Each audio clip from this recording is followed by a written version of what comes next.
Hello again. Welcome back. Thanks for tuning in this week. Now, before I get into the biggest Ponzi scheme created by our government in Canadian real estate history, I'm going to go across the August stats for the national data here. Let's start with the August sales.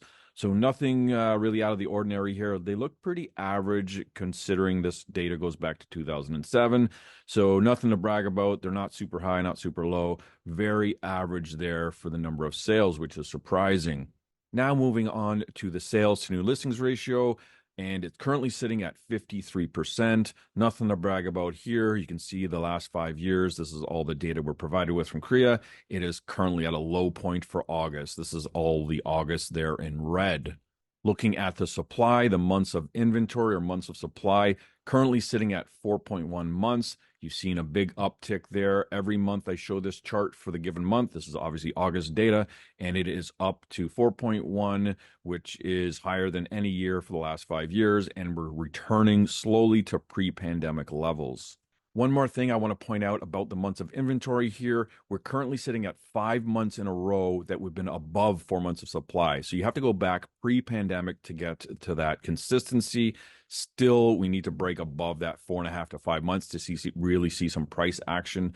But yeah, it was interesting just to see that. The second longest run we've had was last year at 4 months above that 4 months of supply.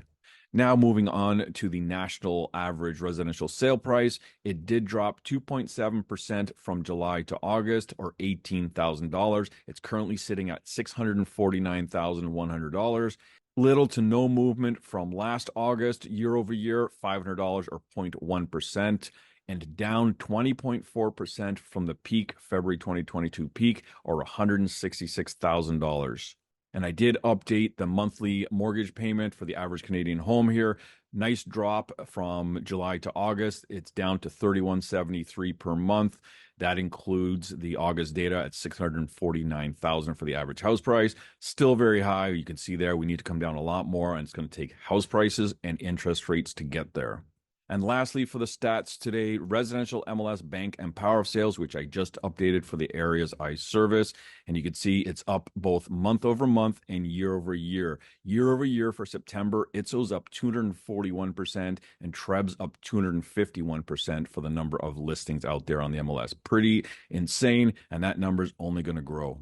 All right, now let's get into the news of the week. The government of Canada, the Liberal government, is increasing the number of amortization, or the number of years you can amortize your mortgage for, to 30 years for first-time buyers, and also increasing that CMHC mortgage allowance to $1.5 million homes, which is insane. But let's read the news release here. Government announces boldest mortgage reform in decades to unlock homeownership for more Canadians. So this is going to do nothing for housing affordability, and it's just going to allow people to take on more debt. We're already at record levels in Canada. This is just going to allow more debt over longer periods of time. So they added two things to their little Ponzi scheme here, increasing the $1 million price cap for insured mortgages to $1.5 million. This comes into effect December 15th, 2024, to reflect current housing market realities and help more Canadians qualify for a mortgage with a down payment below 20%. Increasing the insured mortgage cap, which has not been adjusted since 2012, to $1.5 million will help more Canadians buy a home. Now, you have to remember the average price of a home in Canada is $649,000. That's a long way off of 1 million or 1.5 million. So all this is going to do is allow certain people, not everyone, not the average Canadian, to take on more debt, with taking that risk away from the banks. And I'll get into that in a second, because it is just, again, part of this Ponzi scheme, bringing in new people at the bottom of the pyramid. That's the only way you can keep it going. Next, expanding eligibility for 30-year mortgage amortizations to all first-time homebuyers and to all buyers of new builds, effective December 15th, 2024, to reduce the cost of monthly mortgage payments and help more Canadians buy a home. By helping Canadians buy new builds, including condos, the government is announcing yet another measure to incentivize the new housing construction and tackle the housing shortage. This builds on the budget 2024 commitment, which came into effect August 1st, 2024, permitting 30-year mortgage amortizations for first-time homebuyers purchasing new builds, including condos. Now, I do want to point out that the narrative has changed. So the narrative used to be like building more homes, making homes affordable. Now they're using this as an excuse to prop up house prices so that builders will actually build them because they can't build right now. They can't turn a profit.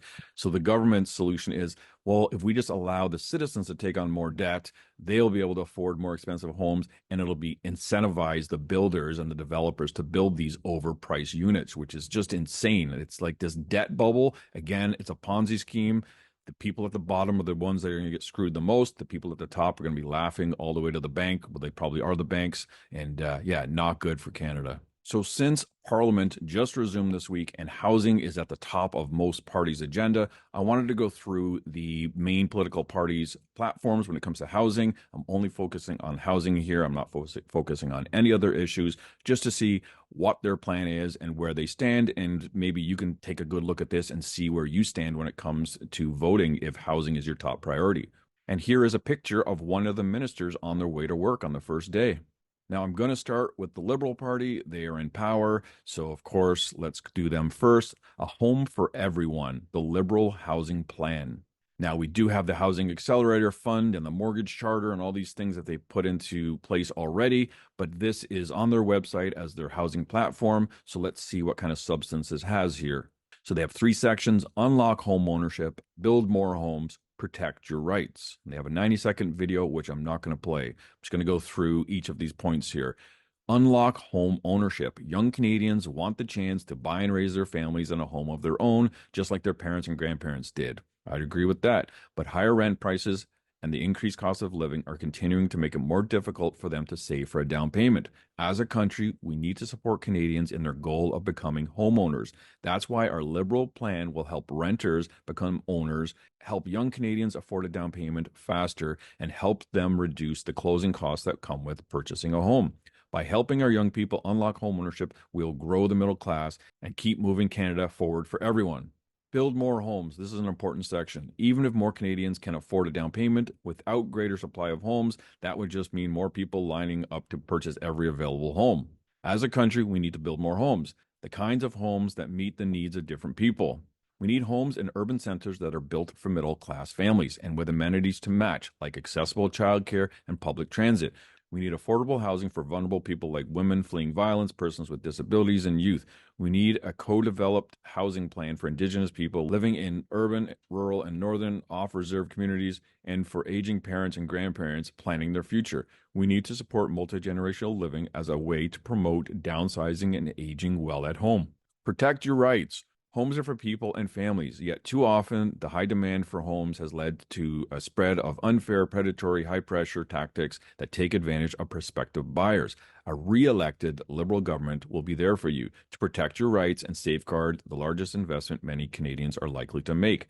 We will also crack down on the profiteers, wealthy corporations, and foreign investors who contribute to a growing problem of underused and vacant housing, rampant speculation, and skyrocketing prices.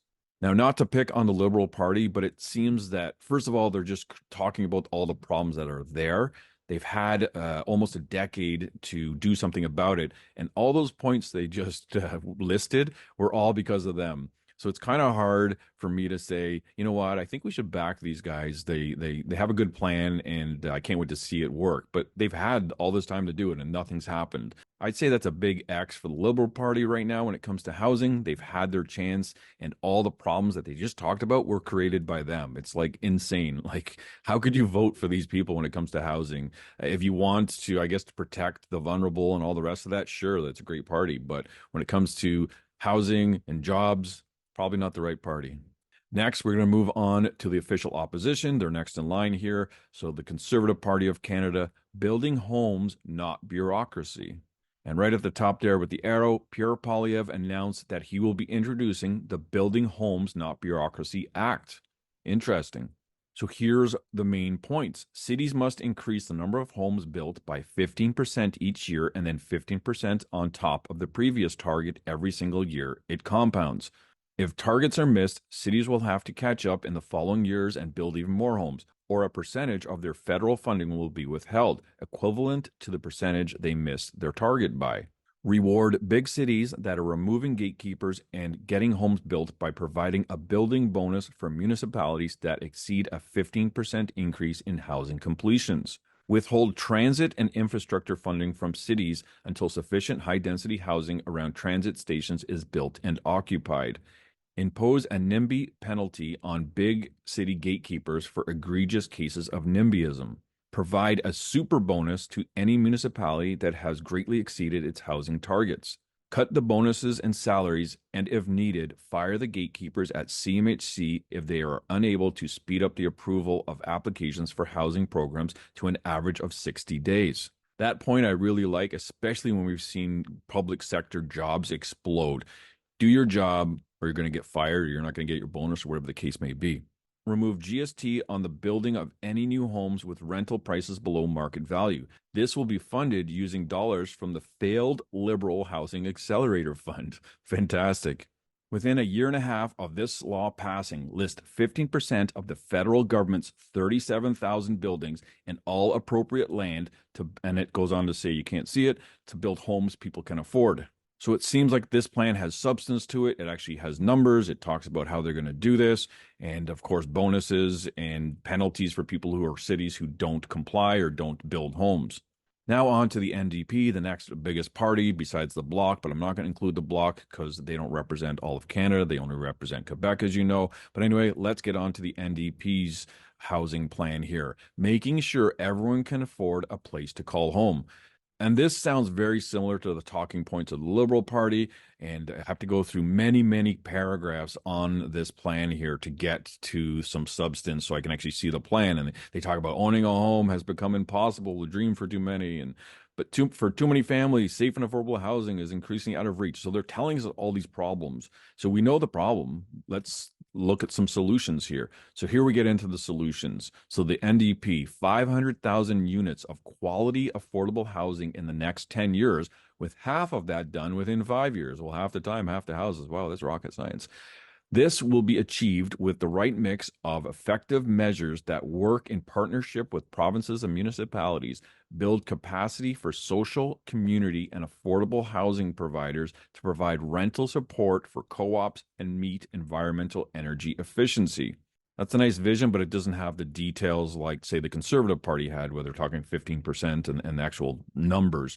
In order to kickstart the construction of co-ops, social, and nonprofit housing, well, that's all I'm hearing is social housing so far, a new Democrat government will also spur the construction of affordable homes by waiving the federal portion of the GST HST on the construction of new affordable rental units.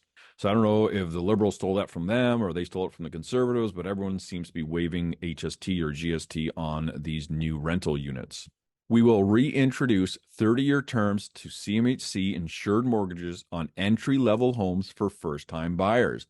Well, again, I don't know if this was your idea, but the Liberals just stole it. Doubling the home buyer's tax credit to $1,500. That's pretty weak considering your first mortgage payment would be more than double that right now.